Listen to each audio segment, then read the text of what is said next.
高山乌龙茶真的身价高吗？破除5大迷思，正解这样喝高山乌龙茶。高山茶你喝过吗？是不是常听到高山、手摘、梨山、大禹岭、苦涩价钱高、产量少等等？这些都是台湾高山茶的代名词。我们曾经谈过阿里山乌龙茶，也有约略说到高山茶。有兴趣的朋友可以看看这支影片哦。我们先来聊聊高山乌龙茶是什么。高山乌龙茶是指海拔1000公尺以上的高山生产出来的茶青去做成的乌龙茶，被称为高山乌龙茶。高山乌龙茶是一个叙述词，在近年来转变为代名词。原先是一位在梨山经营水梨果园的果农陈金娣，每年都会供应自家的水梨给前总统蒋介石先生。后来他在洞顶山附近引进茶苗，种在海拔2500公尺上的高山，并自己制茶。做出来的茶不知道怎么命名，所以他就说这是高山茶。慢慢的，只要在海拔1000公尺以上做出来的茶，都叫做高山茶。台湾人的味蕾从喝洞顶乌龙茶的重烘焙、重发酵，到倾向轻烘焙、轻发酵、净绿茶的口感，也带动高山茶这种原生茶叶品质好，没有过多烘焙和发酵就好喝的接受度。高山乌龙茶真的身价高吗？破除5大迷思。第一，它的产量少，但没有到那么少。第二，它真的是纯人工采摘，不算贵。第三，只有台湾独特气候养得出来。第四，4大茶种最出名。第五，高山茶好喝的秘诀。第一，它的产量少，但没有到那么少。台湾自制的茶一年约1万多吨，虽然应付不了总喝茶量3万多吨，但自产的1万多吨当中有1/3是高山茶。这些高山茶得来不易，皆被细心的包装，分配给原先就有在制茶的烘焙师手上。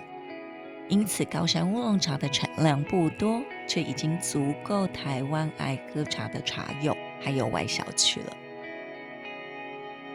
第二，它是纯人工采摘，不算贵。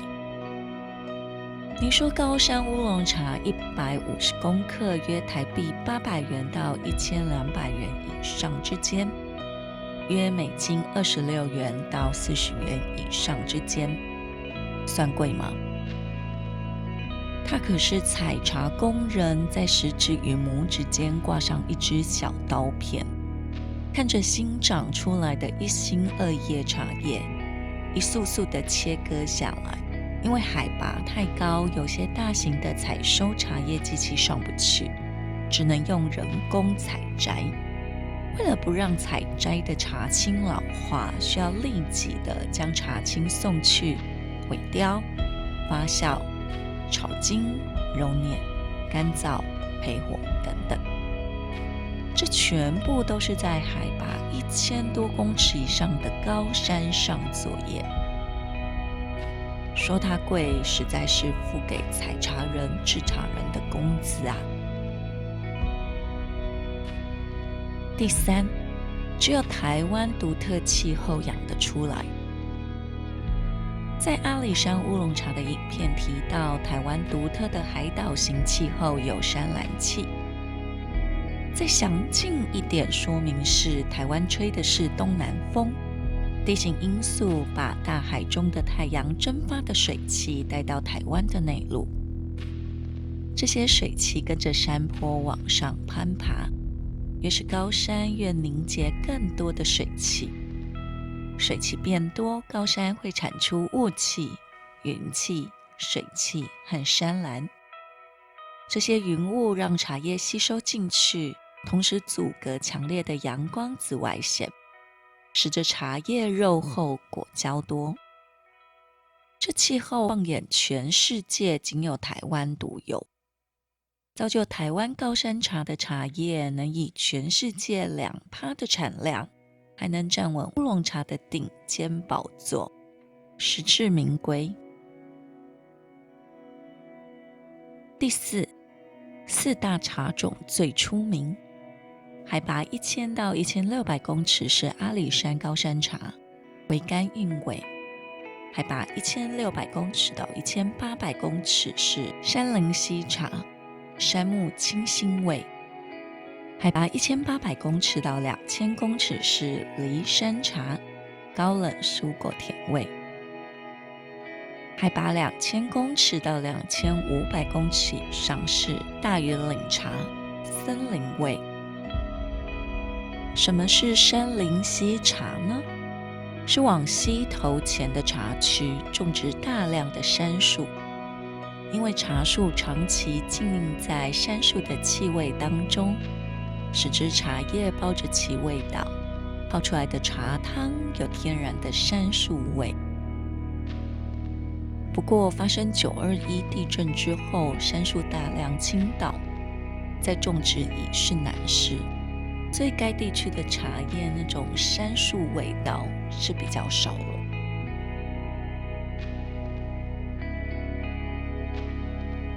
什么是梨山茶呢？梨山位于台中市和平区梨山里，是台湾中央山脉上大甲溪上游的河接地。这里种植的高丽菜清脆又香甜，这里种植的水梨饱满多汁，这里种植的茶叶有种兰花味，梨山茶泡出来的茶汤喝起来更甜，也有种高山的清爽感。